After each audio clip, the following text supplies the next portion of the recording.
Muy buenos días, muy buenas tardes, muy buenas noches. Mi nombre es Andrés Falconi. Hoy estoy con mi invitado Iván Saquicela, candidato presidencial por la lista 20, Democracia Sí. Y primero quiero darle las gracias por haber aceptado mi invitación a este programa. Y la primera pregunta que quiero hacer es, ¿quién es Iván Saquicela y por qué está siendo candidato presidencial al Ecuador? Muchas gracias, Andrés. Bueno, les cuento un poco de mí. Yo nací en la ciudad de Cuenca, tengo 49 años. ¿Quién soy yo? Yo soy un ecuatoriano que me he empeñado en estudiar y en tratar de entender la realidad del país. Yo he sido fiscal, he sido juez, presidente de la Corte, soy docente universitario. Antes daba clases en pregrado, ahora doy exclusivamente en maestría en varias universidades del país en donde me invitan a los posgrados. Doy clases de derecho penal, clases de criminología. En la vida personal tengo que contarles que tengo dos hijas. Mi primera hija tiene 20 años ya, mi segunda hija tiene 16 años. Soy divorciado. Me dedico fundamentalmente a mis hijas, a mi familia, a la actividad profesional y a la actividad académica. He tenido experiencia en la actividad pública. Yo, además de haber sido fiscal, juez, presidente de la Corte, cuando tuve 25 años de edad, yo fui concejal de Cuenca una primera vez y una segunda vez, cuando tuve 28 años de edad, fui electo concejal principal de la ciudad de Cuenca. Eso un poco les puedo contar de Iván Saquicela. Listo, perfecto. La primera pregunta que le voy a hacer es, en una de sus declaraciones ha dicho que ha existido una política populista en torno a la crisis de seguridad. ¿A qué se refiere con esto y qué medidas va a tomar usted para poder resolver esta crisis? Populismo no significa otra cosa más que hacer o decir cosas para contentar a la población. Por ejemplo, hoy en esta entrevista, hace unas horas me acabo de enterar que una vez más el presidente Daniel Noboa declaró un estado de excepción. La pregunta es, ¿qué conseguimos con los estados de excepción? Eh, es apenas un instrumento. Y hay política populista en la medida en que se va vendiendo la idea, casi como vender humo a la gente, de que se combate la criminalidad, que con el alza del IVA vamos a lograrlo, que con la consulta popular vamos a lograrlo, y así por el orden. Entonces, cuando yo hablo de política populista, no es otra cosa que discursos o medidas que no son eficaces, pero que pretenden contentar o apaciguar los ánimos de los ecuatorianos, porque los ecuatorianos estamos muy preocupados por lo que sucede en forma grave con la inseguridad. ¿Qué hacer? Varias cosas, pero yo planteo de forma clara y concreta. Uno, tenemos que desarticular a las bandas criminales. ¿Cómo lo vamos a hacer? No con decretos o estados de excepción.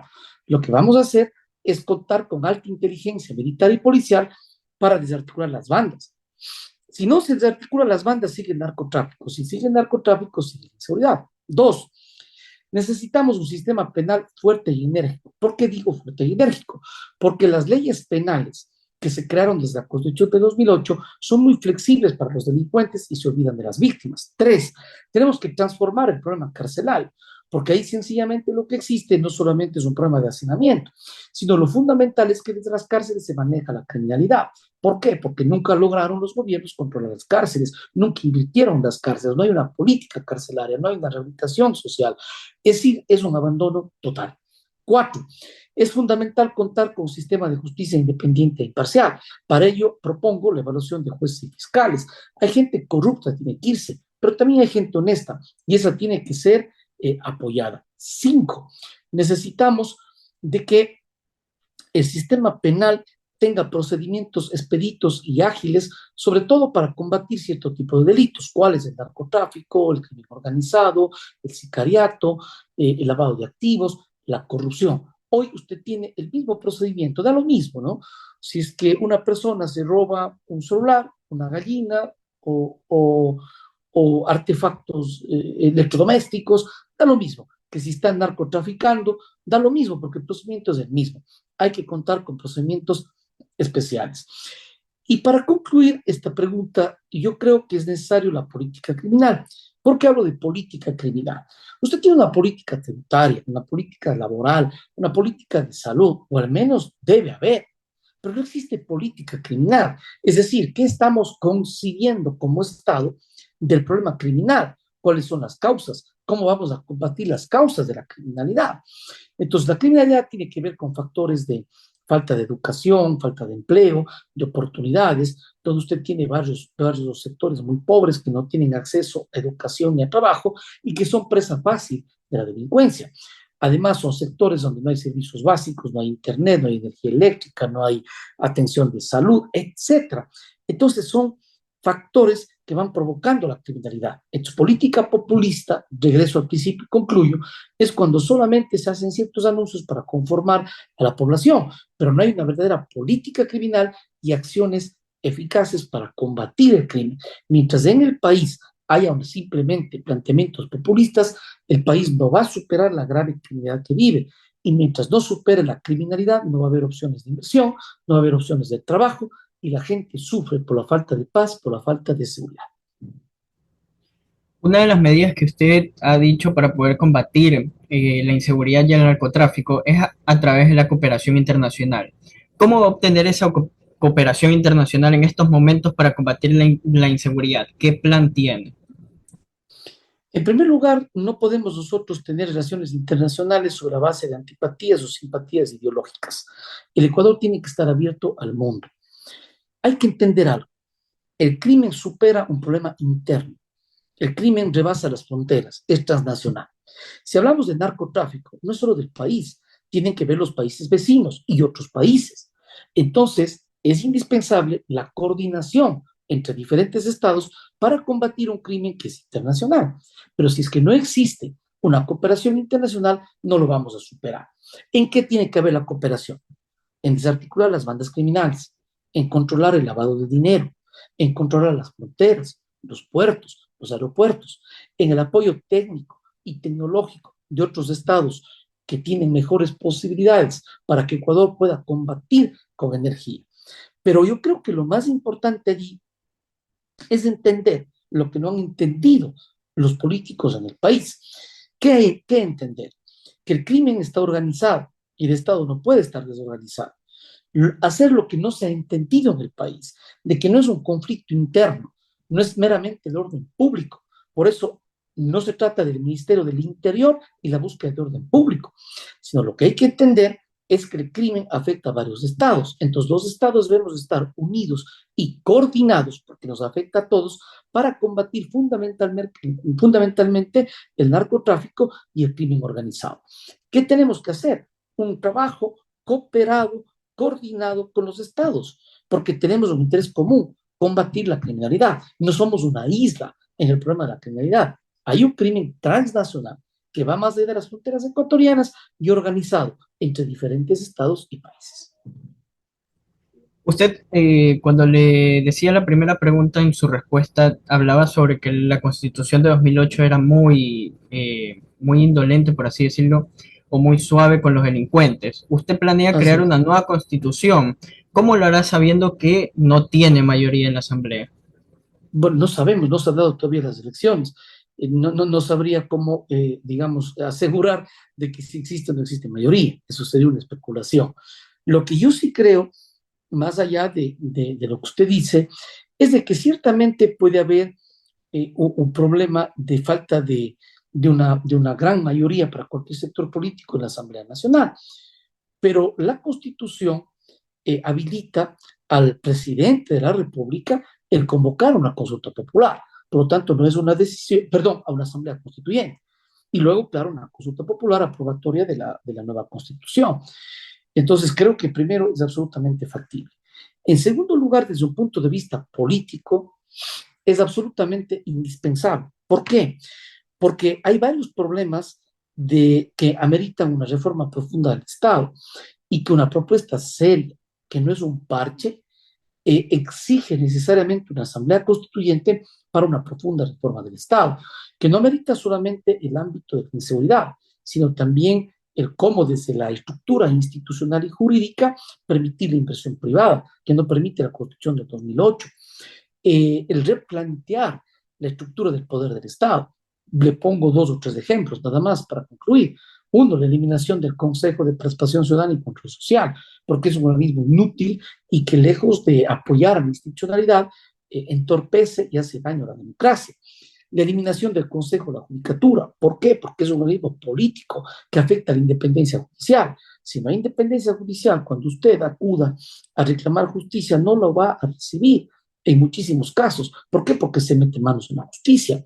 Entonces ahí usted tiene ejemplos y contiene propuestas de cómo es necesario reformar la norma constitucional y la institucional del país, que es una arquitectura jurídico-institucional que es la base para poder lograr el desarrollo del Ecuador.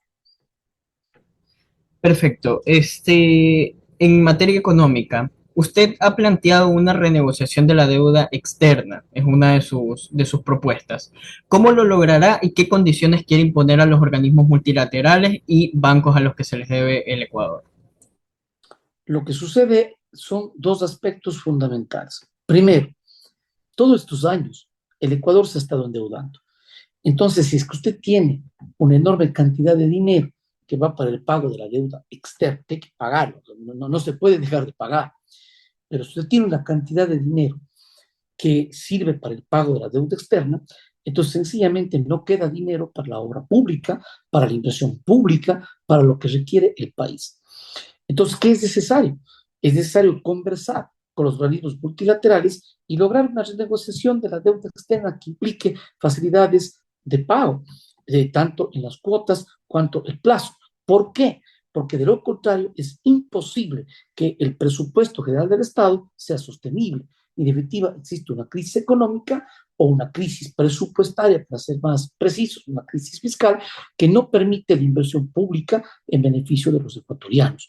Es una realidad que nos hubiera gustado, pero yo no le he endeudado al país, lo han endeudado varios gobiernos y no existe otra salida más que poder tener una renegociación en el pago de la deuda externa. Perfecto. En materia de educación, una de sus propuestas es acerca de la universidad pública online. ¿Nos puede comentar un poco acerca de ello? Yo creo hay dos aspectos fundamentales que quiero comentar. En primer lugar, es importantísimo que los jóvenes tengan acceso a la educación y hoy no lo tienen porque no hay universidades en todo el país y eso además se suma a los altos costos. Entonces, una persona, de pronto un joven, no puede acceder a la universidad. Además, no existe un libre acceso a la universidad. Entonces, ¿qué es lo que logramos? No logramos más que frustrar los sueños de los jóvenes que quieren tener su título universitario. Es decir, su sueño es lograr una profesión. En el caso de algunos, otros quieren tener un trabajo o un emprendimiento. ¿Qué planteamos nosotros? Ahí planteamos lo siguiente. Uno, el libre acceso a la educación. Es decir, no le pueden frustrar el sueño del joven y que el gobierno o que el Estado le imponga que estudiar. Por lo tanto, libre acceso. Pero hay un problema real de los cupos. Esto sí es verdad. Entonces, por eso, paralelamente, yo planteo la creación de una universidad pública en línea. ¿Eso qué va a permitir? Va a permitir el acceso de los jóvenes a la universidad. Y como es en línea, usted puede estar en cualquier provincia del país o incluso como migrante en cualquier parte del mundo. Lo importante es que tengan acceso a la educación. Ese es un derecho fundamental y es un deber, es una obligación del Estado. Por lo tanto, planteamos la creación de la universidad en línea. Algo más. Usted tiene que recordar que es el Estado el titular de las telecomunicaciones y que como tal el Estado contrata, si usted quiere, para usar una palabra común, a las empresas privadas, a las operadoras de servicios de Internet, les da el título que les habilita para que puedan prestar el servicio. Pero, en definitiva, ¿cuál es el propietario? Es el Estado. Y sin embargo, el servicio de Internet o el acceso al servicio de Internet es costoso y sencillamente en muchos casos los jóvenes no pueden acceder al Internet. Es fundamental la tecnología para la educación. Es fundamental la conectividad para la educación. ¿Qué proponemos? Proponemos que todos los estudiantes del país tengan acceso gratuito al Internet. El momento que usted tiene Internet, es posible desarrollar conocimiento y de desarrollar información. Basta dar el ejemplo, Andrés, que usted desconozco en qué ciudad estará. Yo actualmente estoy en la ciudad de Cuenca, pero finalmente estamos teniendo este lindo diálogo que hace posible que la tecnología. Piense usted cuántos jóvenes no tienen acceso a la tecnología. y por tanto se limita la información y el conocimiento. Entonces nosotros proponemos una universidad en línea y tener gratuito para todos los estudiantes del país y eliminar el acceso, el examen de ingreso a la universidad. Tiene que existir un libre acceso porque eso garantiza que cada persona, que cada joven pueda estudiar lo que bien desea, lo que quiere, porque eso es hacer realidad sus sueños y no que el Estado y el gobierno le impongan. Listo. Y ya las últimas dos preguntas, ya hablando más sobre su candidatura y sobre los otros candidatos. ¿Qué opina que el presidente Daniel Noboa no haya pedido licencia para poder hacer campaña electoral? Mire, cualquiera que sea, Daniel Noboa o quien sea, es un acto arbitrario, es ilegal. Yo les digo especialmente a los jóvenes, la vida social tiene reglas, empezando desde la casa. Usted no puede hacer en su casa lo que se le ocurra, lo que le dé la gana. Hay reglas. Usted en la escuela, en el colegio, en el trabajo, no puede hacer lo que le da la gana. Hay reglas. Y esas reglas tienen que ser cumplidas, fundamentalmente por las autoridades llamadas a cumplir y a hacer cumplir. Cuando no se cumplen las reglas, la institución, cualquiera que se trate, es un caos. Cuando se trata del país es peor, porque nosotros no elegimos un monarca, elegimos un gobernante que nos represente a todos, un gobernante que respete las normas. Cuando no hay respeto a las normas, hay actos autoritarios, eso ahuyenta la inversión. No es un país democrático, no es un país libre, y nos corremos el riesgo de que simplemente el gobernante se convierta en autócrata o dictador, persiga a la gente, no garantice la democracia y la libertad. Eso es malo, sea quien sea. Yo soy un hombre democrático y lo digo con absoluta sinceridad. Tenemos que crear condiciones de democracia y de libertad. Eso es incorrecto. Yo no puedo estar de acuerdo. Es incorrecto, es elemental. Hay una cosa que hay que entender. Toda norma jurídica busca algo. Toda norma jurídica busca algo. Preguntémonos, ¿qué busca la norma jurídica que prohíbe que un funcionario como el presidente no esté al mismo tiempo ejerciendo funciones y siendo candidato? ¿Qué busca? Busca que haya igualdad de condiciones entre los que están en la contienda electoral de la presidencia. Uno. Dos, busca que quien está de presidente y candidato no abuse de los recursos públicos a favor de su candidatura. Tres, busca de que haya un tiempo exclusivo dedicado a la función pública, no combinado con la candidatura. Entonces, las normas tienen una razón de ser. Se está atropellando la norma e insultando a la inteligencia de los ecuatorianos en la razón de ser. Yo me pregunto, ecuatorianos, jóvenes, ¿queremos un demócrata o queremos alguien que viole la ley? Sea quien sea, la ley se hizo para respetarla. Aprendamos a respetar las leyes. En el país tenemos que construir una cultura de respeto a las normas. Cuando se respetan las normas, hay mejores condiciones para un país. Los países desarrollados, jóvenes, y usted es un joven Andrés, los países desarrollados empiezan por respetar las normas. Esto es indiscutible. Listo. Y la última pregunta, ¿qué opina de todos los ataques que le ha lanzado el expresidente Rafael Correa en su contra, sobre todo en Twitter? Miren, yo le condené a Rafael Correa, yo le condené a Jorge Glass, yo le condené a Carlos Poli, yo condené a Pedro Delgado, yo condené a los hermanos Alvarado, entre otros. Cuando yo fui juez, yo cumplí mis deberes, fui un hombre justo y yo les condené. ¿Por qué? Porque ameritaba, es decir, de acuerdo a las pruebas y la aplicación del derecho. Entonces es obvio entender que yo no espero que si yo he condenado a narcotraficantes, a asesinos, a corruptos, yo no espero de que ellos me digan, Iván Saquicela, qué juez tan honesto, qué inteligente, cómo le admiro a Iván Saquicela. Me van a insultar, es elemental, pero yo les digo con absoluta honradez, yo he sido un ciudadano de pueblo, un hombre que me he formado, he sido honrado y he sido muy preparado y muy capaz.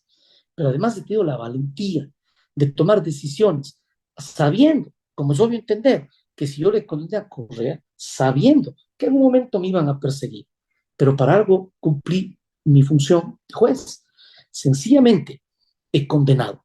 Mire mi honestidad intelectual. Usted me pide un criterio respecto de un asunto de atropello legal del señor Novoa, y lo digo con altura, con consideración, pero con claridad. No es correcto. Eso va camino a una dictadura. Y lo digo con claridad.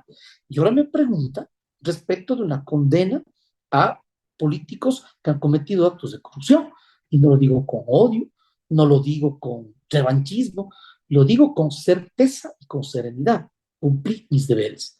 Y por eso ellos me atacan. ¿Qué más pueden hacer que atacarme?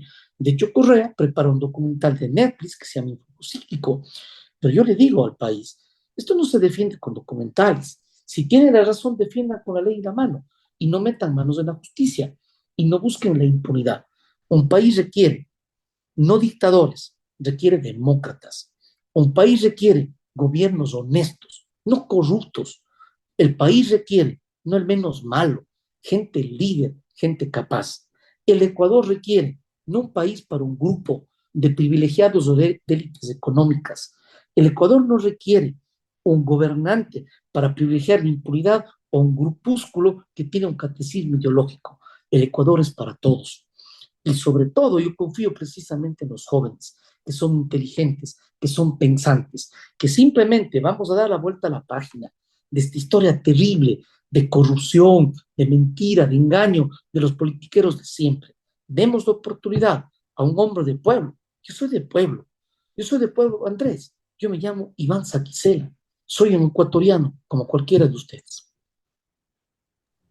Bueno, le quiero agradecer nuevamente al candidato Iván Sequicela por estar aquí, por aceptarme la invitación y en cualquier momento, en cualquier otra ocasión, en caso de llegar a segunda vuelta, lo espero aquí de nuevo para poder entrevistar en esa ocasión. Muchas gracias y que tenga Gracias, gran Andrés. No, gracias para mí. Le felicito por su programa. Alguien me contactó. Yo no sabía exactamente con quién voy a conversar, ni siquiera la temática. Y esto digo solo por lo siguiente, porque yo luego de felicitar a Andrés, quiero decirle que en mí tiene una persona abierta para dialogar y dar a conocer las ideas. De eso se trata la democracia. De eso se trata las personas que actuamos con sinceridad y con honestidad intelectual. Un abrazo, Andrés. Igualmente, muchas gracias.